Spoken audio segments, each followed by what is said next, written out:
Everybody, thank you for joining me in this webinar today. So this is the second Progress Test Series webinar, and we're going to be looking at how to analyse the data today. So if you missed the previous one where I talked through what the Progress Test Series is, then do go back and listen to that one first if you're not familiar with the Progress Test Series yet. So Hayley, and I'm one of the international consultants here at GL Education, and I work closely with schools in Europe, and I'm going to be talking you through this analysis today.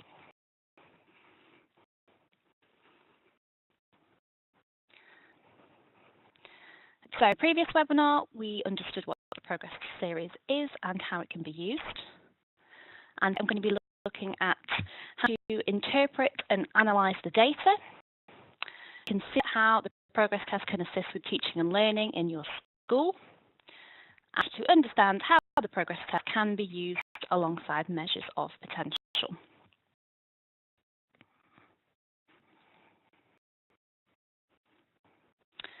I just want to recap on some of the terminology that I mentioned in the previous webinar, and this is really going to be key for you to understand what the reports actually mean. So SAS stands for Standard Score, and it's the most important piece of information derived from any standardised test, and it is the key for tracking attainment and progress.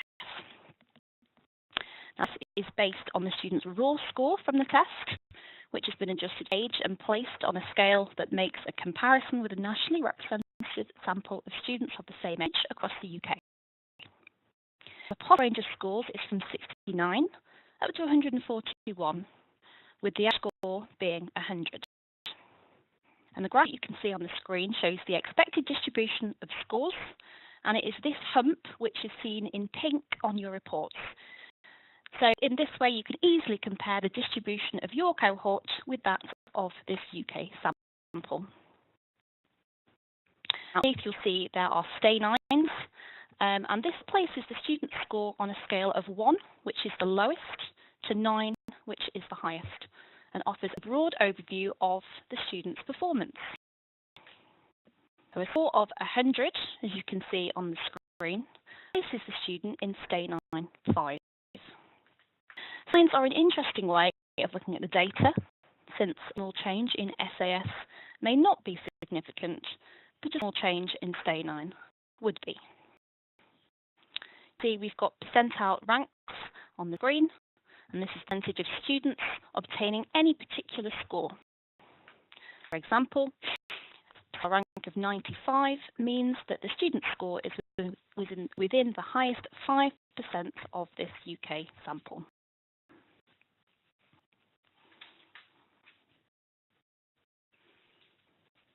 Let's have a look at the group report. So we're going to start with looking at the table which contains all the individual scores. So what I'm going to do is just run through each column, and then we'll have a good look at what this data is telling us at this stage. Student's name. You've got age at the time of testing. Number of questions attempted is the next column along, and it's really important to check this column to see if they've answered all the questions. If a score is unexpected, it's particularly important to check, as you may want to find out why. It's definitely worth doing some further investigation if you don't know why a student hasn't answered all the questions, because this will be reflected in the SAS score. You've got the SAS, and then the SAS with the 90% confidence bands, and the overall stay line that they fall in. The national percentile rank, and the GR, which stands for group rank. And noting that when you get the reports, it's worth putting the students in order of group rank, so therefore you have a student with the highest score at the top and the lowest score at the bottom, and this makes the analysis of the data a little bit easier for you. Along, you've got the GCSE indicator, which indicated as both number and then you've got the English skills stay line and the reading comprehension stay line. And column is the progress category, and you only see this column when the student has taken the test more than once. In the report on screen, you can see that there are a fair few students who have scored in 9, 7, 8 and 9, but those students at the bottom end who have scored in Stay 9-1. So you've quite a broad set of results here, and I would definitely want to be investigating particularly the students who have scored at the lower end a little bit further. Several aspects of this report is that separate Stay 9 that you get for the English and the reading comprehension. Difference of more than 2 is automatically highlighted. In this cohort, there aren't any significant differences between the two sections. However, I highlighted one pupil on screen in particular where the comprehension skills are slightly weaker than the English skills. Got this report as a summary. I'd be looking, who are your top attainers? Who are the students who need more support? And are there any significant difference between those two Stay 9s?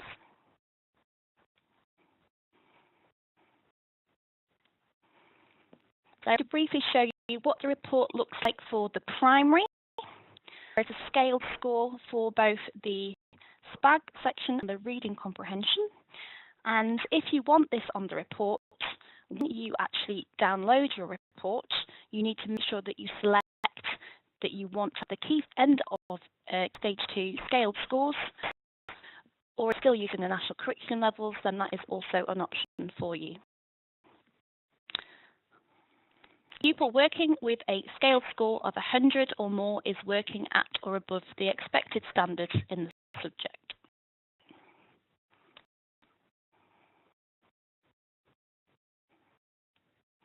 Look at the group as a whole.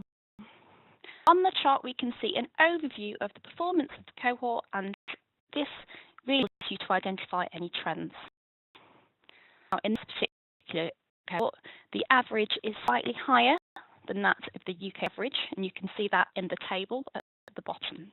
But overall, the spread of the scores is not too dissimilar.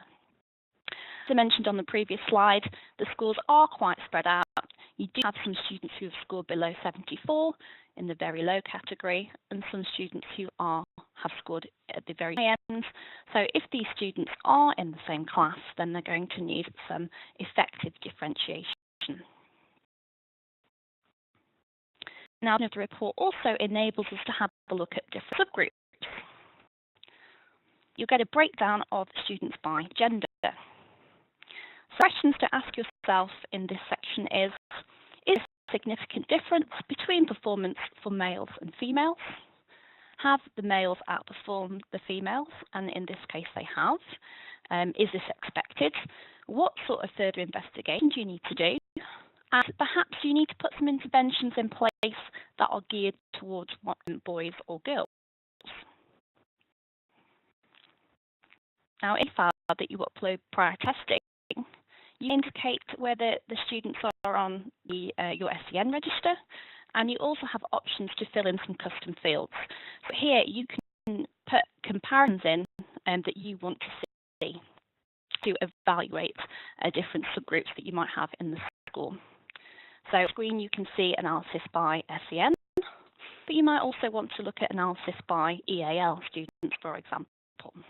This will help you better evaluate the support that's in place for the students.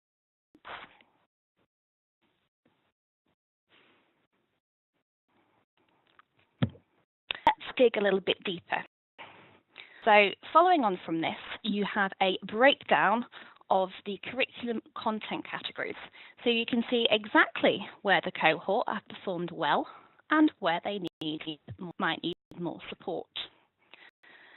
So on screen, you can see the number of questions that are contained in each of the curriculum content categories for the English test.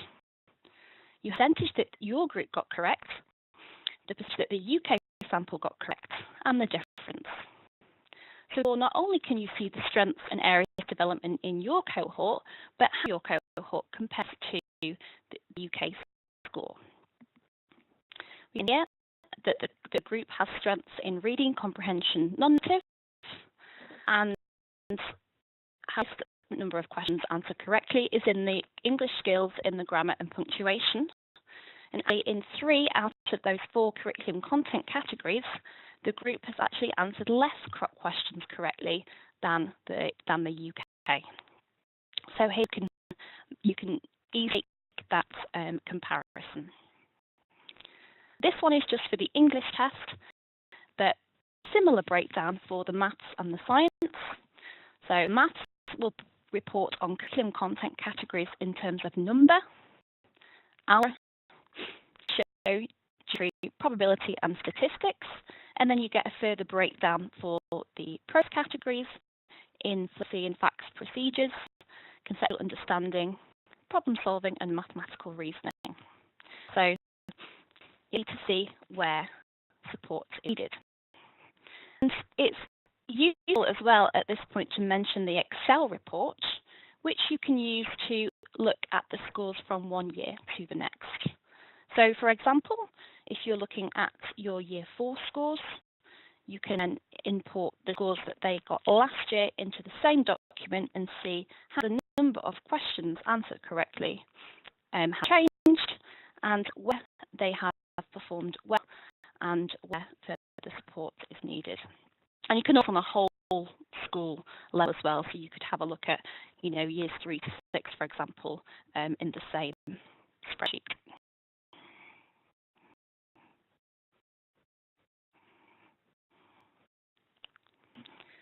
Now, from this, a little bit further analysis in terms of the question types. So here you can see exactly where the students have performed in terms of the question category and the question content. And it's good for you as the teacher to see as well, is there anything particular that the class have done well or are struggling with. So for example, a particular aspect of grammar that they are not confident with, or a word they can't spell. And these questions are also included in the individual report for each student as well. It might be as well that, maybe that you haven't quite covered all the curriculum content and there are sections that maybe you might have missed. So this is good for also the teacher as well to go and just make sure that everything that hasn't been covered is covered for next time.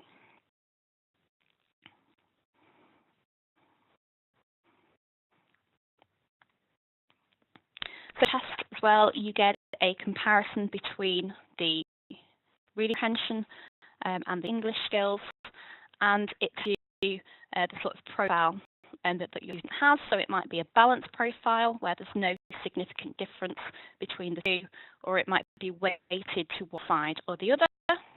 And then in the report you have the teaching suggestions and implications for learning with those students who fall into either of those particular categories.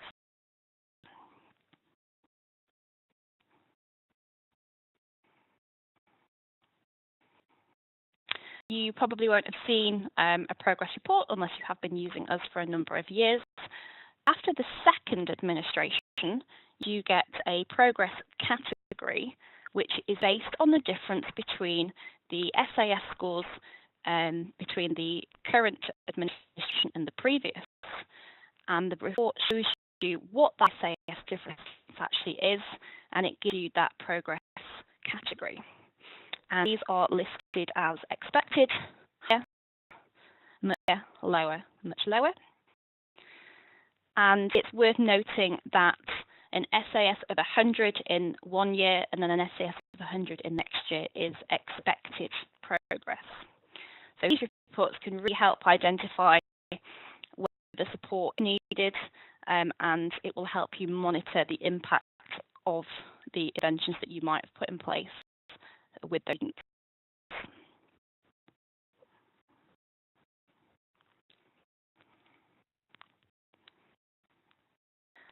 Have a quick look at the individual reports now. So the individual report for teachers provides you with those key details in the table. So you've got the SS, the confidence bands, the overall state line, national percentile rank, their group rank, their indicator, whether that's scale of score or GD, and the English skills and reading comprehension, 9. This is sort of an overview as to how the students have performed. And then to dig a bit deeper into that student's performance, you really want to be looking at this page. You can see quite a detailed summary of how that student has performed. You get the breakdown of how the student has done in each curriculum content category, as we saw previously, and also, if particularly the reading comprehension categories, you get a further breakdown of how they've done in terms of their retrieval questions, inference questions, etc. It's really good for the teachers to use in terms of planning. It's good information for not only classroom teachers, but maybe subject coordinators and heads of departments as well, to really see where students are doing well and where support needed. And those implications for teaching learning, so the actual narrative that you get is really useful because it does give you that feedback that you can share with the students. Looking at the slide, you've got the question content breakdown.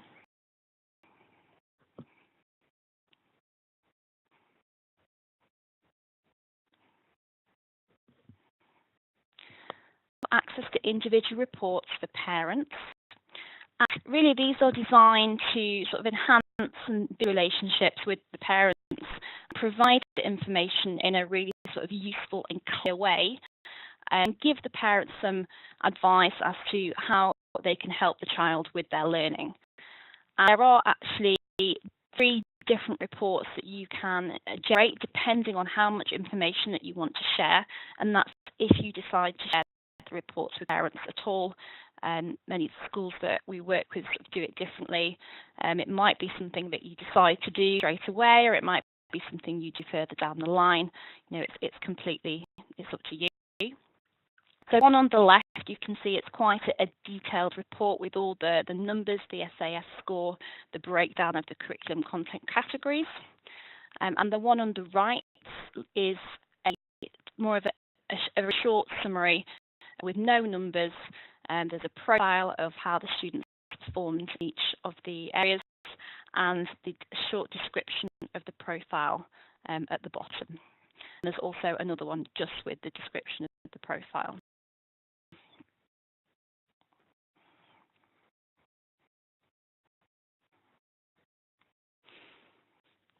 So look at the reports now, and going back to the whole pupil view, and I did talk about this in the previous webinar. The protest series, yes, it's a measure of attainment, but it is only part of the jigsaw in terms of looking at the needs, the whole pupil needs, as it were. Now, some of you will be measuring or maybe considering measuring student aptitude with our CAT4 assessment. Now, the CAT4, just as a recap or an introduction, depending on where you are with it, identifies cognitive abilities in 4 different areas and enables you to see where a student actually could be achieving based on their cognitive profile. And this data can help you additionally with personalising learning as well as target setting. So if you've got your progress test data, you know where a student is currently at, but only by looking at their CAT4 data will you be able to see their actual potential. I'm going to talk about our combination reports next, and by looking at the combination reports, you get an automatic sort of comparison of how the students have performed in the progress tests compared to their CAT4 scores.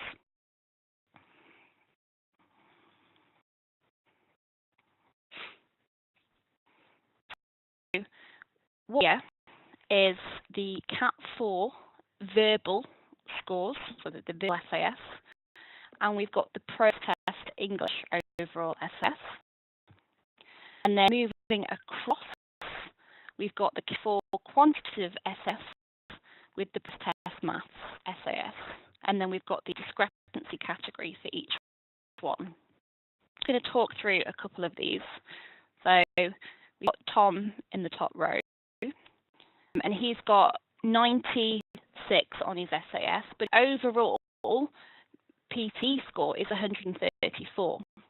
So based on that verbal Cat 4 score, he actually performing really, really well. So I'd be wanting to have a look at this further. Does that student know that he is performing so well? And how are you going to keep that programming moving forward? And a similar situation with his maths as well. So he's got 80 on his quantitative, and on his progress test maths, he's actually got 110.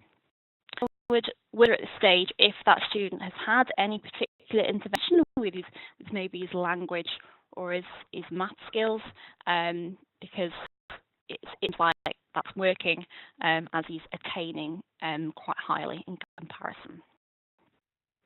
On the other side, let's just talk about a student a little bit further down. So we've got Cat 4 verbal is 109, but her PTE is at 93.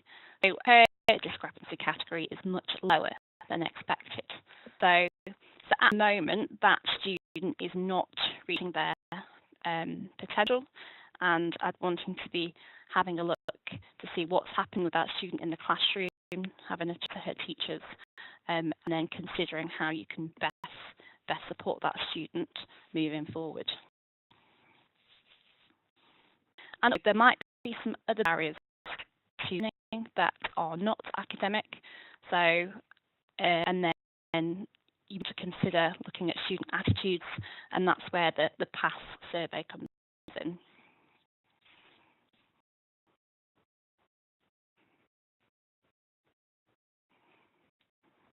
Okay, it brings me to the end of talking about the reports and the comparison with the Cat 4.